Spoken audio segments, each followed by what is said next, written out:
एक रानी और 3 राजा की प्रेरणादायक कहानी है। नमस्कार दोस्तों, लक्ष्य मोटिवेशनल स्टोरी में आपका दिल से स्वागत है।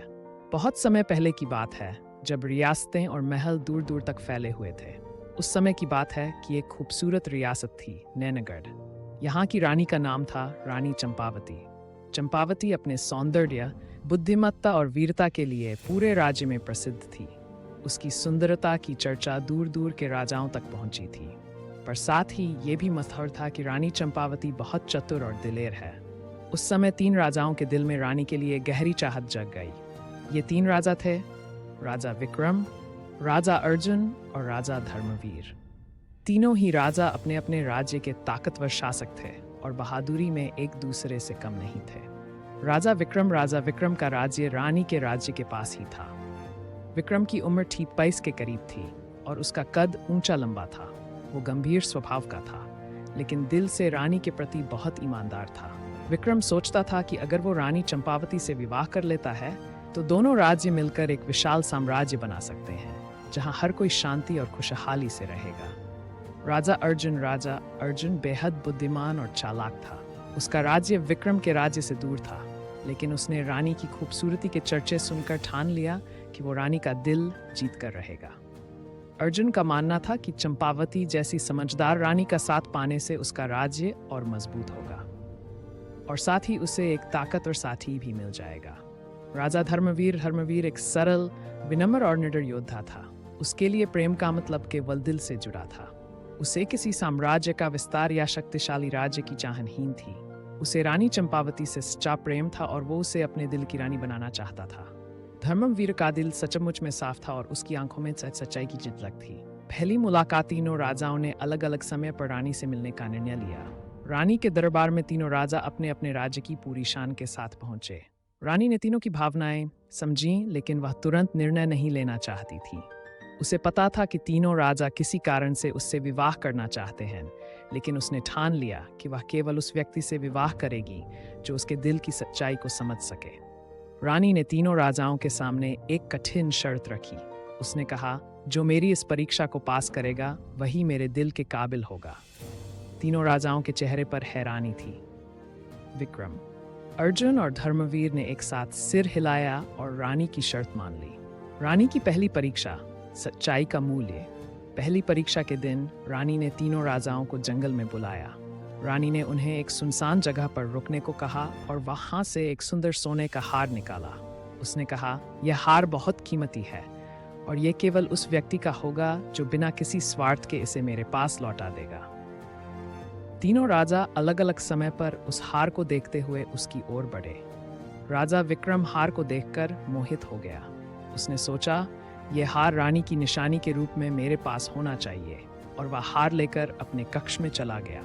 उसे लगा कि उसने ठीक किया है, क्योंकि उसकी चाहत सच्ची थी।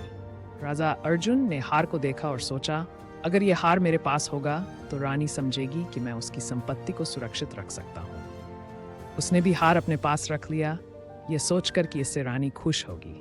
राजा धर्मवीर ने हार को देखा और उसकी सुंदरता की तारीफ की, लेकिन उसने सोचा, यह हार रानी की अमानत है और इसे उसी को लौटाना चाहिए, और बिना कोई विचार किए उसने हार रानी को लौटा दिया।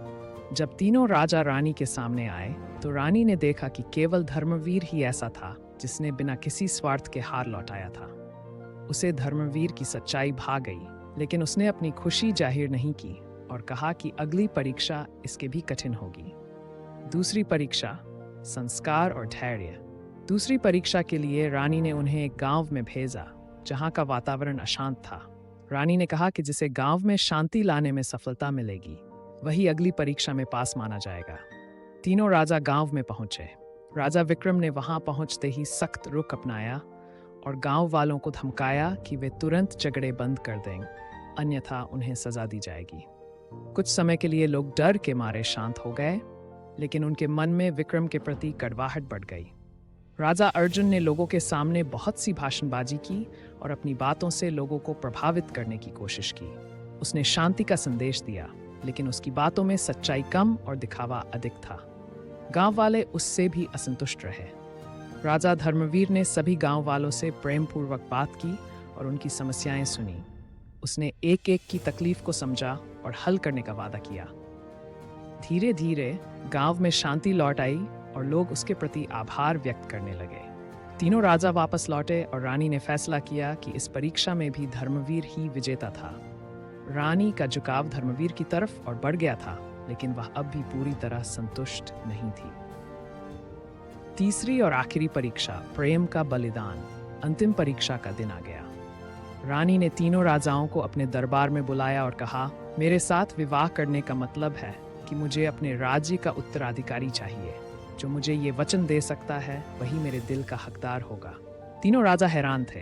राजा विक्रम ने तुरंत कहा, मैं इस राज्य को अपने राज्य में मिलाकर इसे और विशाल बनाऊंगा। मैं इसे अपनी पहचान दूंगा। लेकिन रानी ने उसकी बात को नजरअंदाज कर दिया, क्योंकि उसमें प्रेम कम और राज्य का लालच अधिक था। राजा अर्जुन ने थोड़ा सोचकर कहा, अगर तुम मुझसे विवाह करती हो तो हम मिलकर सबसे बड़ा साम्राज्य बनाएंगे। रानी समझ गई कि अर्जुन भी उसे केवल सत्ता के लिए चाहता है। राजा धर्मवीर ने गहरी सांस ली और कहा, रानी चंपावती, मैं तुम्हें बहुत प्रेम करता हूँ, लेकिन अगर तुम्हारे राज्य को सच्चा उत्तराधिकारी चाहिए तो मुझे इसे छोड़ना होगा। मैं जानता हूँ कि मेरा प्रेम तुम्हारे राज्य से अधिक महत्वपूर्ण नहीं है। यह कहकर धर्मवीर ने सिर झुका लिया। रानी को उसका जवाब सच्चे प्रेम का प्रतीक लगा। वह समझ गई कि धर्मवीर ही वह व्यक्ति है जो सच्चे प्रेम और बलिदान को समझता है। निष्कर्ष, रानी चंपावती ने निर्णय ले लिया और पूरी प्रजा के सामने घोषणा की, मैं राजा धर्मवीर से विवाह करूंगी। तीनों राजाओं के सामने सच्चाई खुल गई कि केवल धर्मवीर ही सच्चे प्रेम का हकदार था। राजा विक्रम और अर्जुन दोनों ने अपने सिर झुका लिए और स्वीकार किया कि धर्मवीर का प्रेम ही सच्चा था। धर्मवीर और चंपावती का विवाह हुआ और पूरे राज्य में खुशियां मनाई गईं। उनका प्रेम कहानी बन गया और सभी को सिखा गया कि प्रेम का अर्थ केवल स्वार्थ या सत्ता नहीं, बल्कि त्याग और समर्पण है।